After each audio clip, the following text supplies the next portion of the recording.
Greetings and good afternoon, City of Macaque. This is Radio Skyline, your place to keep pace with everything in town and beyond. Joining me in the studio is Myra. Hello, Myra. And this week, chaos here and elsewhere as we continue to endure the effects of the pandemic. Businesses are closed, and Myra and I had to figure out how to set up studio equipment in our own homes. To be honest, I enjoy not leaving the house. Meanwhile, I've cleaned every surface of my apartment, and I've started to consider painting a mural on my wall. The real trick is just to keep yourself busy with little hobbies and things. I do crochet, and frankly, I'm used to getting the phone calls from the extended family without necessarily seeing them, so it hasn't been that much of a shakeup for me. I imagine kids and teenagers are probably the most frustrated. What do you and the relatives talk about? Politics. Goddamn, so much politics. Yeah, we did get statements from Donna Albo and Sabrina Watford regarding the shutdown and everything. Sabrina assured us that she would be doing everything in her power to maintain the wealth and influence of her campaign contributors, whereas Dawn assured us that the virus is, I quote, fake and gay, and that Sabrina is, again, I quote, fake and gay. You know, my favorite thing about Don is that sometimes he accidentally, not on purpose, hits certain things on the head with the abrupt force of a sports car wrapping itself around a tree. What do you mean, about the virus or about Sabrina? Sabrina, obviously. I have never met anyone more fake in my life other than Don. Our studio head Bob runs a close third, and you would be in fourth place if I didn't think you actually believed most of the things you say. Well, I do say those things because I believe them. And I don't know if that's endearing or pitiable. Some people tell me it's endearing. Well, more power to those people who still have stars in their eyes and hope in their heart. But to be honest, at the rate things are going, I'm not really sure what to believe anymore. That is, I don't know what to think the plan is for the future. And I don't know where we're gonna be when it arrives. Nowhere up from here, I'm gonna tell you that much. One of my cousins had to re-interview for his job after the housing crash, and they rehired him, but at a lower position with lower pay, which he never really bounced back from. See, you hear things like that, and they say things have to get worse before they get better, right? Like, before a nation has a revolution that overthrows a despotic government, there has to be a famine or something. And then the revolution happens after the famine, because you need something to eat, people need food to riot. So, we're gonna hunker down through this pandemic, and then maybe everyone will be mad, and something good will happen. I just really don't know if I should find these things you say to be endearing or pitiable, Hugh. Something good could happen. People are saying something good could happen. Like what? It'll turn out Santa's real? He and the Easter Bunny team up, get elected to office, and come up with some comprehensive reforms that everybody agrees on? I mean, look, think of how dumb you're gonna feel when next year Santa is sitting in the Oval Office with Vice President Easter Bunny. I don't think Santa's legally eligible to run. He lives at the North Pole. Yeah, but he's magic. He's not even a U.S. citizen. I do think the original Santa was Greek or something. Or Dutch. I don't know. Besides, the man practices slavery, right? He doesn't pay his elves. You don't think Santa's not gonna be a despotic president? See, but maybe the Easter Bunny's gonna reel him in. That's how the Easter Bunny balances the ticket. That's why this is a winning vote combination. The Easter Bunny has never led a thing in his life. He is self-employed and does virtually all his work on his own. All he knows is candy and how to hide candy. Well, look, you know what the secrets to successful politics is? That an animal can't be vice president. No, that's not a secret. The secret is that I think you have to get on the Republican or Democratic ticket, and then after that, people will defend them up and down regardless of how practical the candidates are, or if they're not even human, because they're not voting for Santa, they're voting for their favorite brand. Now that's something I can think is true. And speaking of brands, it's time for a commercial. Hello, sir or madam. Do you need toilet paper? I have toilet paper. If you are in search of toilet paper, go to the Korean warehouse in the industrial district. You know the one. Look for the phone number scratched in the pane of the garage door. Call that number and ask for the TP Bandit. I will then give you the address to a storage locker where you can go and pick up a roll of toilet paper. Act now! As it turns out, toilet paper is very bulky and inefficient to store, so I stuffed as much as I can into the crawl spaces of my attic and these other places, and it prevents me from having anything else. I was going to make a killing on Amazon, but they banned my account. So now I must settle for local sales. If you wait too long, eventually toilet paper will come back in stock, because its production is mainly domestic, and the manufacturers don't like to store a lot of toilet paper either. Imagine how sad you will feel to not get in this very strange aspect of a public health panic when you still could. You'll be missing on a cornerstone experience of the age. That's right, the TP Bandit is not just selling bootleg toilet paper, but also an experience. A story you can tell your grandkids about the time you went to a shady part of town and bought not drugs, but spent 6 times the market price on a roll of toilet paper with which to wipe your butt for a day. You cannot put a price on being there during history. Order now! Cash only.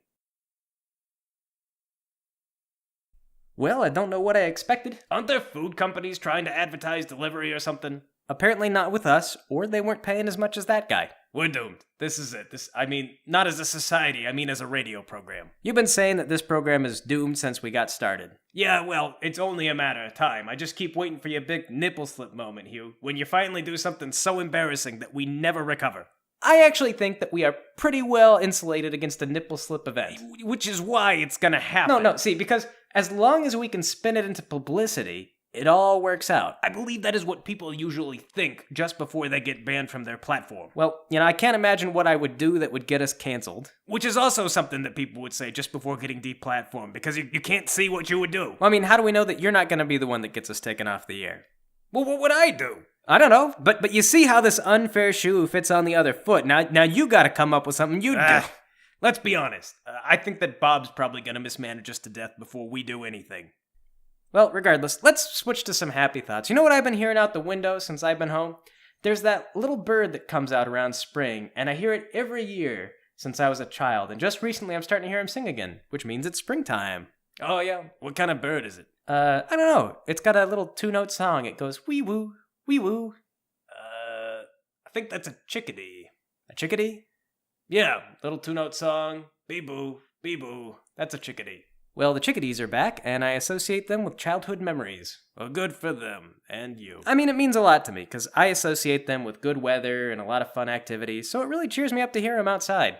I'm more of a fall person, personally. I like when the leaves start to turn, and you get that fall smell. Yeah, the weather's good then too, but that's down the line, and we gotta get through summer first. I'm just sharing, spring be your time, fall's my time. Spring's nice, but then it flips to humidity and heat within like a 4-day period around here. Let's see, that's what makes it special. It's your 1 week of good weather, like the Japanese cherry blossoms, and you have to appreciate it while it's happening. I guess. It's kind of a shame all the parks are closed and everything, we're all so cooped up. I still go out to my apartment balcony, and you can go for a jog if you stay away from everybody. I admit I'm getting a little stir-crazy here, but it's not that bad all the time. Nothing's ever bad all the time, or else you couldn't be living. Or you wouldn't call it living, I guess. Actually, I don't know if you heard about this, but apparently with fewer cars on the road, the pollen count has been through the roof.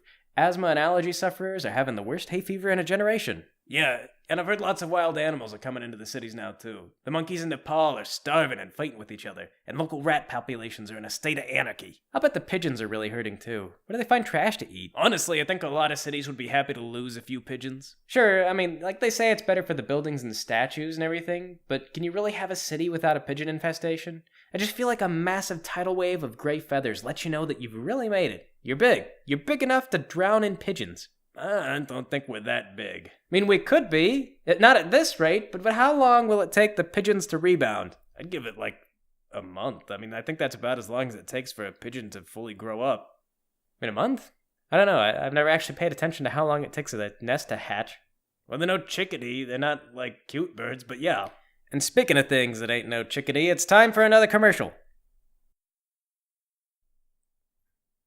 Yo! This is Slick Sam, and I'm here to tell you that I have closed until all this blows over. I have locked and double-locked my doors. I put tape over the cracks in the windows. I have hunkered down and I am communicating with the outside world through a ham radio. And so far, the only people responding are truckers, but they are nice people and they are bored enough to talk to me. Don't come to my store, no matter how impressed you are with the memory of all my fantastic deals. I cannot currently get you a newt, a fence, or a plant at this time. But I am religiously watering each of these things, so that in the following weeks, or months, or years, when you come in again, these things will be alive, or will have the charming weathered look that seems to be popular right now.